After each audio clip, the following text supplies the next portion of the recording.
All right. So we're having technical Oh, yeah, difficulties. yeah. No, you didn't see Brother Wolf almost knock the hell out of his hand. He was trying to baptize the table and it baptized him back. Think the Holy Ghost had something to do with that. I'm neither here nor there. This is Y&B Collins, and I am joined with, Brother Wolf. and I'm also joined with. Rev Ross. You sound so enthused, Lord. But in any case, we are the Benchmark Podcast where we try to go ahead and take a little bit of critical thinking and life experiences, critical experiences, put them together.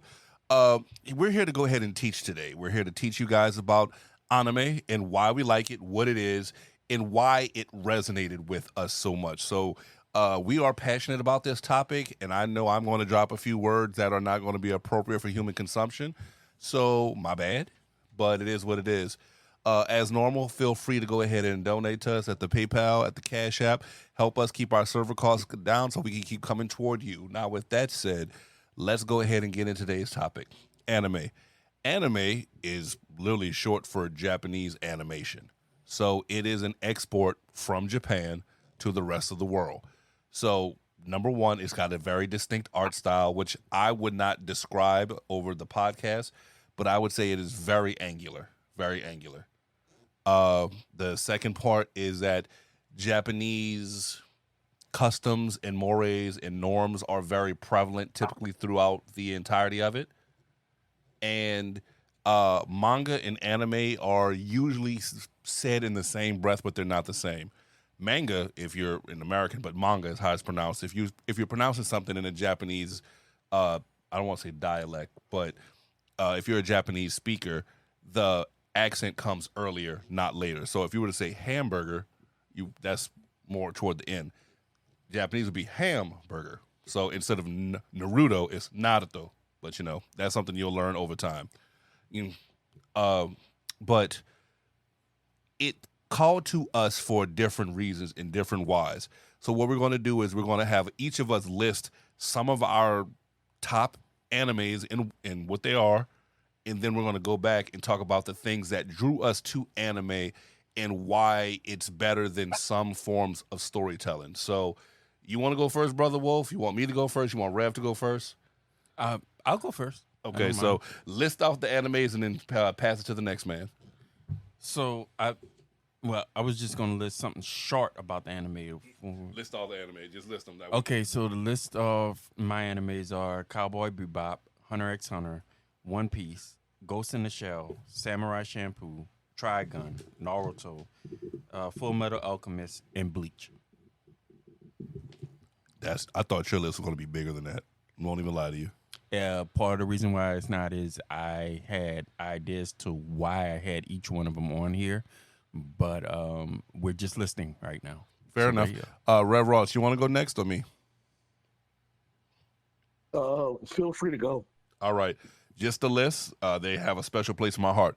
Trigun, Cowboy Bebop, Akira, Cyber City 808, Grave of the Fireflies, Golgo 13, Elfen Lied, Ninja Scroll, Transformers, Chobits, Pokemon, Samurai Champloo, Angel Cop, Guyver, Disgaea, and Armitage the Third. All right, Red Ross, you're up. Wow, that was actually a pretty cool one. So my list, wow.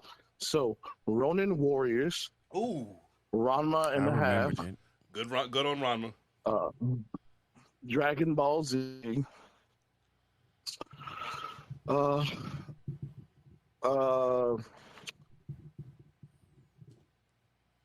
sorry, I'm having trouble wording right now. I'm not lying. Wording? I'm having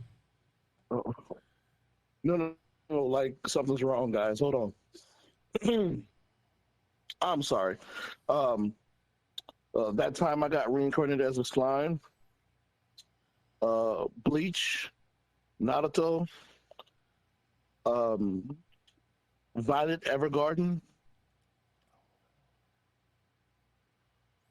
and I'm going to say My Hero Academia. I'm kind of surprised you didn't put Fist of the North Star up there. I really am.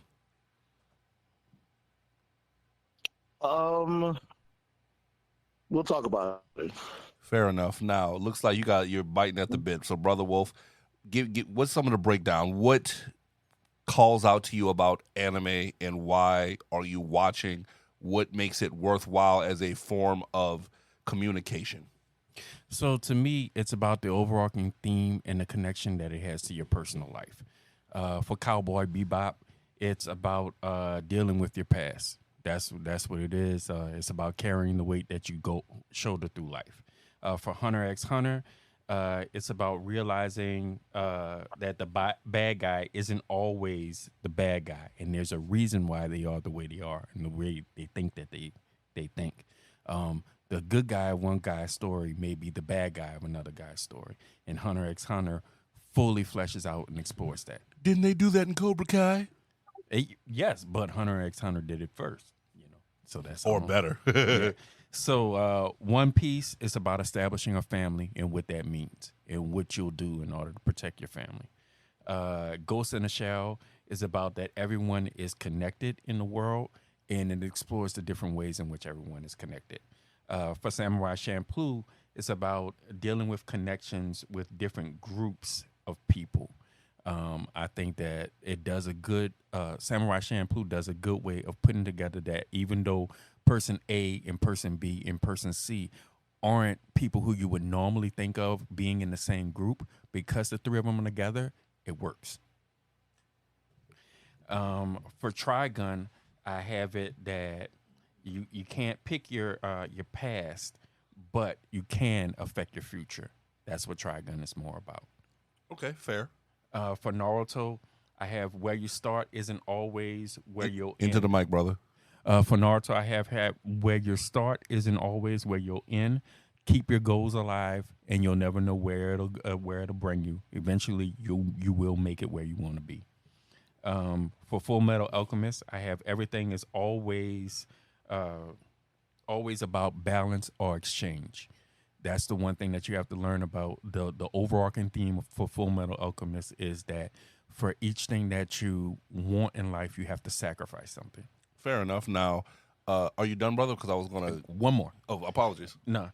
For Bleach, it's about your friends at the beginning are just as important as your friends that you make along the way.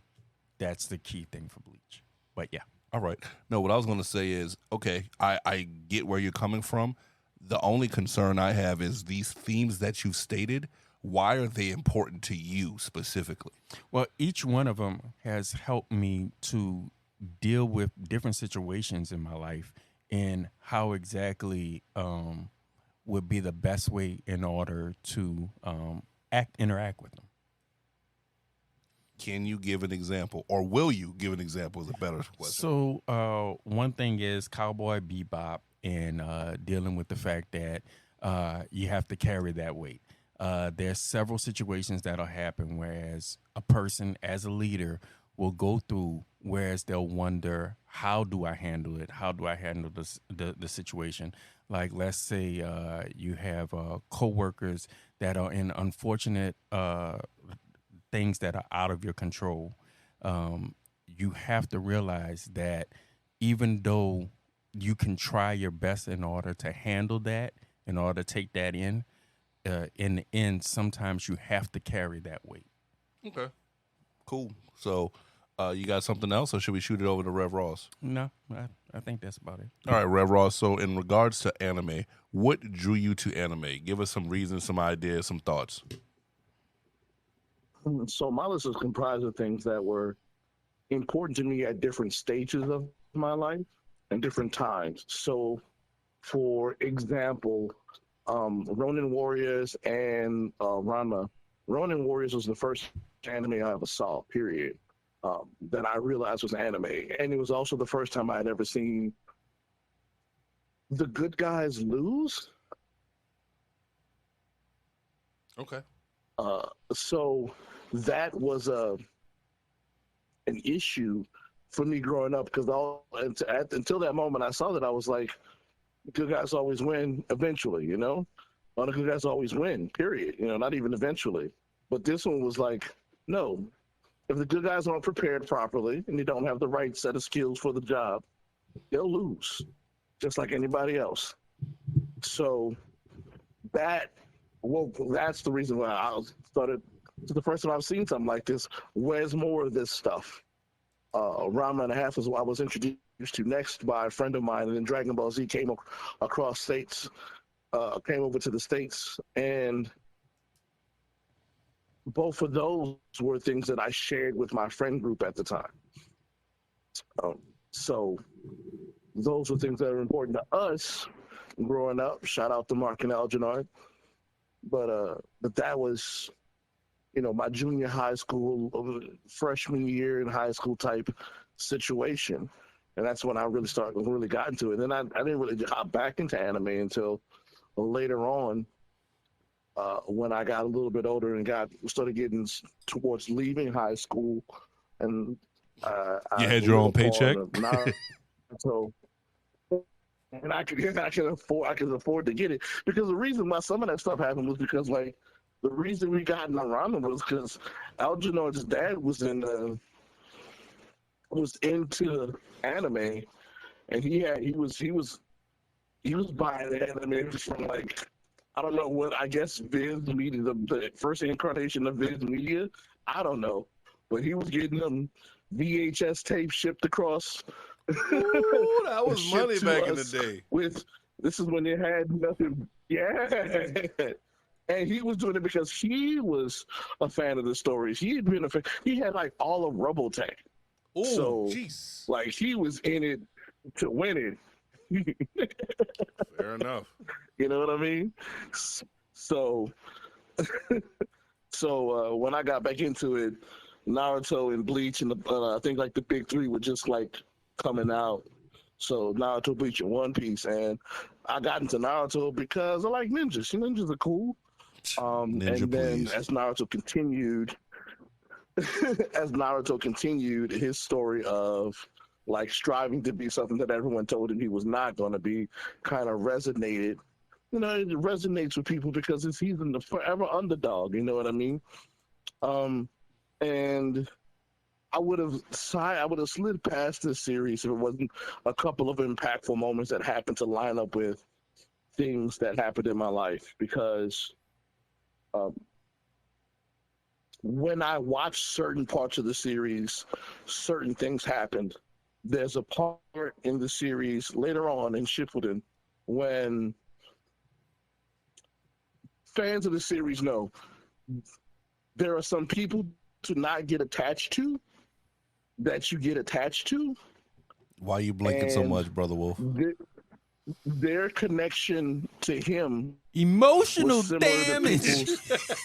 Yes, was similar to people. So it's like, when, cause I don't want to spoil anything, but when I mean, is it spoiling right now? Because it might be spoiling. Use your big words. Use your big words and say things happened and there were consequences. Things happened and there were consequences, but they mirrored the similar situations happening in my life. Some people didn't make it in the Rush Hour 3. Yeah. To quote Brother Wolf, "Poor baby." During the same time period, some people didn't, in my personal life, didn't make it to the next year. So, who I had a similar relationship with. So, and this is not like when it aired. This is when I watched this part. So, like, when it aired was years before, and everybody had told me that to watch out for it because it was coming, and I watched it. It was bad. It was bad. In between missing people, basically. So basically, when someone was leaving your life, you got a connection with this storytelling, and therefore it cemented itself in your life. Yes. See, big words. Yeah. I mean, yeah. We'll talk more about it a little bit later, but it was rough. That's what it is. Violet Evergarden was. I've never heard of this one. Have you, Brother Wolf? This it's a Netflix one. It's it's beautifully drawn, and the stories are so beautifully melancholy. That If sounds you like have a an bad Smashing appreciation Pumpkin song. for, well, if you have an appreciation for somberness and the seriousness and seriousness, but also how much beauty the world can be, like the weird juxtaposition between sadness while the world around you is beautiful, is very much a lot of that show. All right. Make sure to text it to me later so that way I can go ahead and check it out. Mm-hmm. All right. Anything else? Nah, man, I mean, a couple of shows like my new hotness right now. My two new hotnesses are Not that time shows. I Why got you like reincarnated it? as a slime. Why do I like them? I like why I like Sensa because it's a person who got a second chance at life, who is trying to be the best person he can be, and is really trying to care for the family that he's building, but not just build something that is good for them. He's building it in his mind to benefit the world and to help, and he's willing to help anyone that comes along. He just happens to be getting exponentially powerful because people are kind of attracted to his positivity, Fair enough. and that he's just really trying to build something that hadn't been done before in the world he winds up in. Fair enough. And uh, my hero is the story of never giving up hope, like the hope of a better tomorrow. That's what it is to me. That's what all Midoriya. That's all what Midoriya is going through. He is trying to become the symbol of hope that was lost to the people, and that is 100% selfless and beautiful sentiment to me personally. It's someone who I would like to, like, that idea that I like to emulate that in my own life the best way I can. You know what I mean? Okay.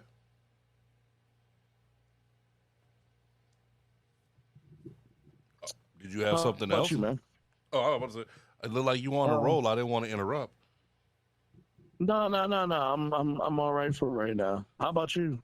All right. So, like you said earlier, one of the things is there's watching an anime and then knowing you're watching an anime, and that's the difference for me. So I didn't state it earlier, but the video game on the Genesis, I actually bought it, Fantasy Star 4. If you look at it, that's a JRPG. That's an anime to the highest degree, from the storytelling to the art to everything. The fact that there's actual loss and so forth and so on. I didn't know I was playing an anime at the time, but I liked it. Um, I mean, I'm a Transformers fan. Didn't know what was going on, but I didn't realize it was an anime at the time. The first anime I saw that I knew was an anime was Ninja Scroll. And the reason why I liked it was everything I wanted Western media to be. So the six reasons I have as to why anime rock: consequences. There are consequences. Back, like you just said earlier, Rev, bad guys can win sometimes, and that's what it is. There's blood, there's death, there's loss, there's trauma, there's true emotion. I mean, when I said Armitage the Third, the actual story starts off, the last country singer in the world got killed, and I was like, what? Yeah, I mean, you could just, that's not something that's normal. And that's one thing that's great about anime in general. It pushes the envelope, pushes the boundary. Number two, I'll be that guy. I'll be the one to say it. Fan service. You're laughing, but High School DxD. I mean, I'll say the one word. You can look it up on your own. Parental alert: hentai and bishoju. It is what it is. You can say what you want, but if we know it's $1 billion plus industry, somebody's buying it. You know what I mean? Not going to get into that in this one, but it's something to consider. But the visuals, from the speed lines to the carbonated blood to the intense monologues, you could. I know Brother Wolf's going to agree with me on this one. One of the best scenes in Trigun is Wolfwood at the altar crying, saying, "I'm not ready yet. I've got more to do." That hit a little too hard. Uh, Number four, the music. Assassination Classrooms themes. We already did one on a music primer, but Bebop, amazing. Shampoo brought in a new era of music, so you've got to consider that as a concept. Variety too, and this is one you could help me explain, Brother Wolf, and Rev Ross. When you go to variety, you have what, slice of life, action, religion. Like, help me out with some of these because I know you know more of the terms than I do. Y'all. So off the top, you got your shonen, which is targeted for males normally between the ages of like 12 to like 22, right? So like the cover of that like kind of male power fantasy thing, and that's a lot of the popular ones. So yeah, shonens, you have slice of life, romance. That word you mentioned earlier is technically a genre as well. There's your and I'm sorry, not only is it a subgenre, but it has also subgenres in and of itself. So it's as almost another art form besides anime because it has types of that Types type of of this, thing. yeah. Mm-hmm. And yes, parents, it's X-rated. So if you see little Susie and Jimmy going at it, pop them on their hands. Let them get older. Horror with drama. Some of the dramas that they have in are as dramatic as any soap opera you can watch. Yeah, I mean, if you watch the first 10 minutes of Elfin Lead, stuff is going wrong and you don't know why, but you are like, okay, I will watch this. Akira, horror as well. Absolutely. Yeah. And sometimes they will swap over with like have elements of each other, but the one horror anime that comes to mind was actually was just like horror action would be Vampire Hunter D. Fair. That's one.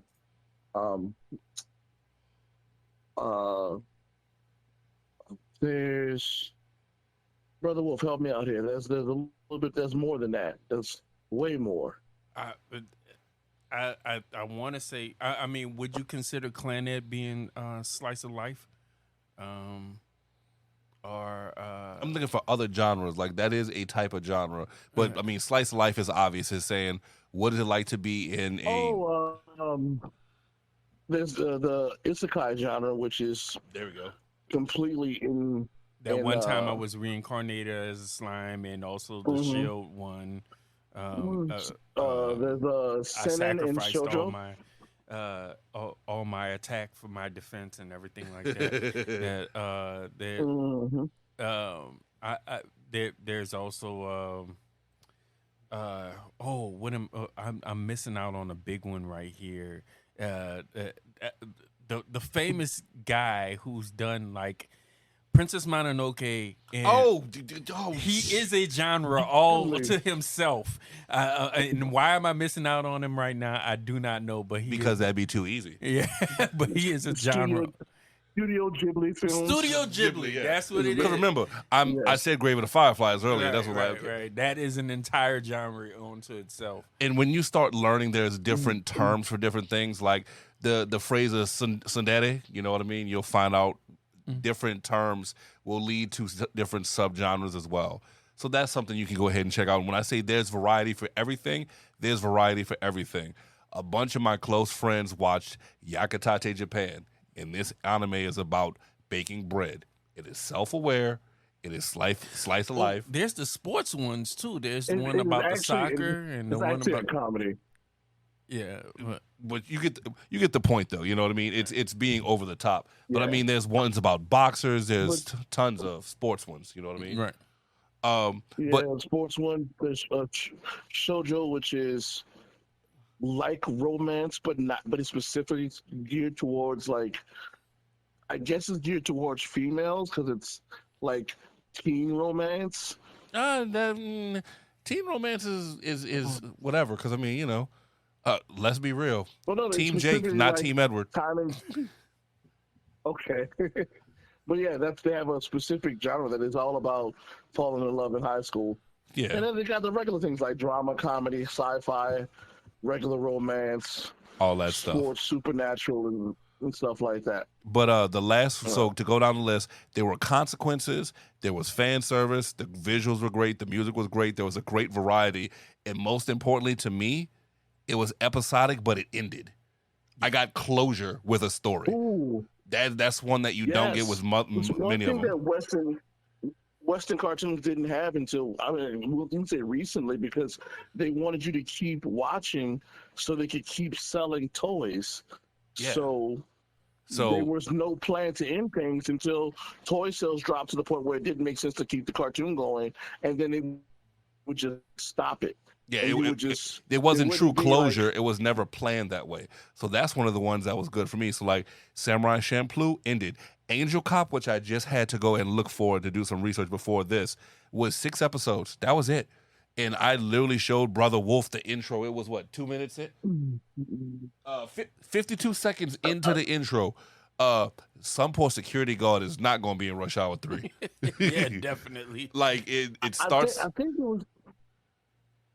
Go ahead, Rev Ross. Go ahead, keep on. I'm sorry. All right. Well, the beginning of intro, they're just panning down a interstate. Next thing you know, you see a Porsche on the side of the road. The hood pops off. It's got a launcher in it, and a volley of missiles goes and takes out this security station. You're like, oh, okay. Like I said earlier, this is consequences. This is fan service. This is real. I want to see where this goes. You know what I mean? And it's where it takes you. So, Brother Wolf, luckily, got something else to say. Throw it out. Well, no, I was just piggybacking off of what you said. I always get the feeling. I never got the feeling with most Western cartoons that I didn't know what was going to happen. With anime, I always got that feeling that I didn't know what was going to happen. Preach. You never know Preach. what's going to go. I remember my brothers don't agree with me on this, but one of the animes is Attack on Titan. In every episode of Attack on Titan, I would fall asleep. Besides my brother falling asleep, one thing that I think that even he might not realize, but I think when he thinks about it, probably is true. In every episode of Attack on Titan, I felt as though anybody could die. The little lieutenant, he wasn't gonna die. Not in the first season. No. He eventually. Okay, I can't spoil stories, but not in the initial. No, not in the initial. He wasn't gonna die. You just had a feeling he wasn't gonna. Not in the initial. No. But like I said, I had a feeling that I didn't know who was gonna live or die throughout that series, throughout everything for it. That's something you don't get in Western cartoons. Western media. Not until really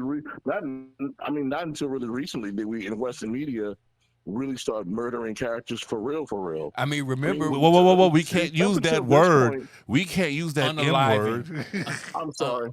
We have not until recently. We have not started unaliving characters. I mean, I remember until really like. I think Game of Thrones was really popular because of that. No, I was talking to The Wire. No, I would go with Marvel in that in what Thanos did at the end of freaking Infinity War. No, that's what I would go with. No, I'm going to say The Wire was the beginning. The Wire was the beginning. The Shield was the beginning. I will give. So The Wire, I agree with because that reached a larger segment of the audience. The Shield, because what did the mayor have to do at gunpoint? He had to taste. And that's all I'm going to say with that. If you know the scene I'm talking about, you know the scene I'm talking about. Exactly. Oh. Exactly. Oh, Collins, good deep cut. Good deep cut. The pun there is horrible. But the other one I was going to say is this. HBO in the 90s, Oz. We don't talk about it. Grimy. And when I say there was some stuff in Oz, I was like, I wasn't ready. The other one I was going to say when it comes to Unalive specifically, uh, Kirkman, Walking Dead, the comics specifically. The show caught up to the comics eventually, but the comics, oh no, if you were in it, there was no chance. And yes, a pregnant woman got unalived, and it was just because life was that horrible and wasn't trying to specifically douse out a gender or whatnot. It's one of those circumstances caught up to you. That's it. You know what I mean? Like when I think of Star Trek, I don't think of Picard ever going away. I think y'all can agree with me on that one. Right.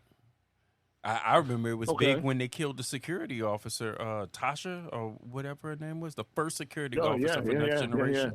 You don't remember? Not at all. You don't. The one before war. Tasha Yar Yar was the first main character on a Star Trek show ever to die. So you get the point I'm making. And literally, the only other character besides her, Trekkies, correct me if I'm wrong, or the next main character after her to be deceased as a main character, I believe was Jadzia Dax. Okay. In Deep Space Nine. And I mean, let's go ahead and switch over for a second. When it comes to Star Wars, not many people got unalived in that. In the first, the original trilogy, 4, 5, and 6. Mm-hmm. In the original trilogy, who passed? Obi-Wan. No, I mean, he became a Force ghost. Everybody around the main cast. Like, there were a bunch of, like, side characters, like... Greedo. Porkins, Greedo. If you look at A New Hope, most of those people that flew to destroy the Death Star, only like 6 X-Wings made it back out of like 36. Yeah. So, I mean, it's just one of those. The point I'm making is that consequences are real. So when it comes to it, in Western media, that's not a thing because we're not ready to accept that. Like G.I. Jane, we're not ready to accept the true reality of women in combat. And that was a really good question that was asked. Are we ready to accept that? Are we willing to accept that? Can we accept that? And I believe the answer at that point in time, and to an extent now, was no. Now, neither here nor there. Brother Wolf, you had something else. Okay. So, does anybody have anything else they want to put as to any specific other animes we might have missed? Or excuse me, anime. I am saying it wrong. I'm being a complete American chump. But do we have any other animes that we might have missed, or any other reasons why we like anime and why it calls out to us so much? So, Brother Wolf, you got something? Nope. No, I think I mean modern ones. There are several that I do like. Like I said, Berserk is one. Attack on Titan. Tower of God. There's several ones. I gotta catch up so much. But yeah. I mean, there is one that I really want Collins to get on. That has become one of my favorite isekais, and that's Jabba's reincarnation. Yeah, I'm about to say you sent that to me. I gotta catch up, but yeah. I mean, I'm not expecting, but it's another one that is just beautifully drawn, and that's first off. I think you'd appreciate that. Okay. And I think you'd appreciate also how the fight sequence are choreographed, because it shows the difference between like how a person with physical skills, like swordsmanship versus magic. Okay. I think you would appreciate that. Okay. Too. But it also, it's like, it's a little bit like it's a weird mix of a bunch of different genres that I think you would find interesting. Okay, I'll check it out. But it's also beautifully done. 2 psychological ones that I think that people should check out. One is Big O, and another one is Fooly Cooley. It's ones in which are completely they at the very beginning they are off the wall and crazy, and you don't understand anything that they're about. But if you pay attention and you watch throughout the entire series for each one of them, you'll get what the person was trying to say, and I think that's what you'll find out with those two. Definitely, Fooly Cooley is very and that's spelled FLCL, and it's definitely one that We'll say that one more time because I know I missed that one. Wait. You're not throwing 3 letters at me and got a whole sentence. Bring that. Take it back now, y'all. FLCL.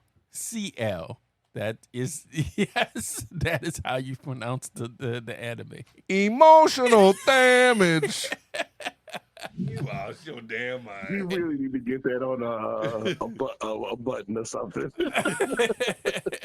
And then and like I said, the other one is Big O, which was one in which I remember it came on Adult Swim, but I never watched it. Yeah, and it's definitely. I would also argue that there's several good ones because because you mentioned Big O, I thought about this one I saw recently called Moriarty the Patriot.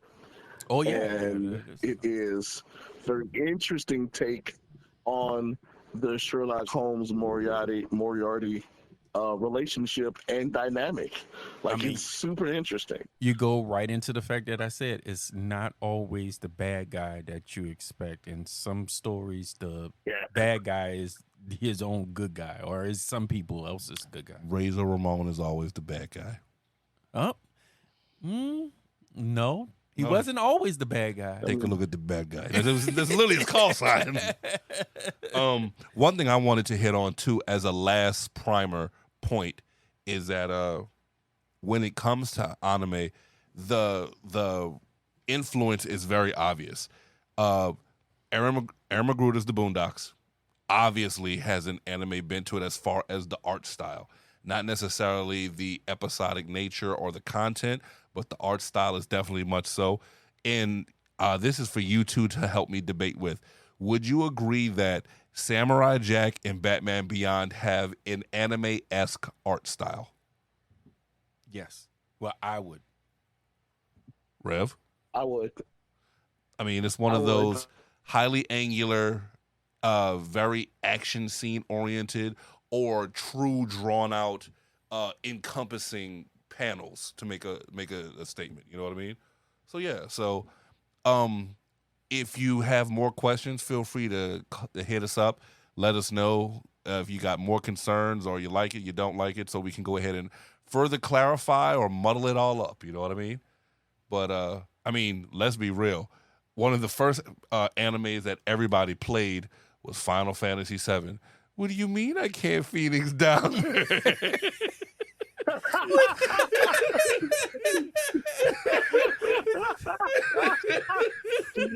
Why is she going from the party? Oh, man. Tell me I'm wrong. Tell me I'm wrong. Oh, man. And like I said, that happened to me in Phantasy Star 4. When a list passed, I was like, wait, what? And then all of a sudden I saw a gravestone. I'm like, oh no. For anybody who ever played any of the Fire Emblem games, Oh yeah, no. it's just from jump. That's why everybody respects Roy and Martha Smash. You see where they come from, and where they come from is the realest. Right. So with that said, Brother Wolf, you have anything else you want to add? I think it's closing time. Rev, you got anything else you want to add? I have to concur with my brother over there. Well, with that said, we hope we threw something in the way as to why we like it, why you should consider it as another art form. And it might not be for you, but realize because there's such a large variety, you can't just try one and then dismiss it. Give it a chance. Hopefully you'll like it. And hopefully you'll go ahead and come back and say, hey, Benchmark, we appreciate what you did. But for that, this is Y&B Collins joined with Brother Wolf. And I'm joined with Rev Ross. With that said, guys, hopefully you enjoy. Hopefully you catch some anime. And hopefully you tell us about the ones that you might like. Good night, y'all. Thank you for listening to the Benchmark Podcast, a product of Benchmark Media, LLC, where we always attempt to establish a positive benchmark. We would like to remind everyone that the views and opinions expressed are strictly the views and opinions of each individual, and those views do not reflect the stance of Benchmark Media. Any opinion stated is not to be construed as professional advice or help. Please contact a professional for any help you may require. We would like to thank all of our guests for today and also for contributions of our listening family. Remember to contact us at therealbenchmarkpodcast@gmail.com or www.therealbenchmarkpodcast.com. Or you can follow us on social media, Facebook, or Instagram. And if you'd like to be a friend of the show, you can donate to us on our PayPal. You can give me a drink. All rights reserved by Benchmark Media, LLC.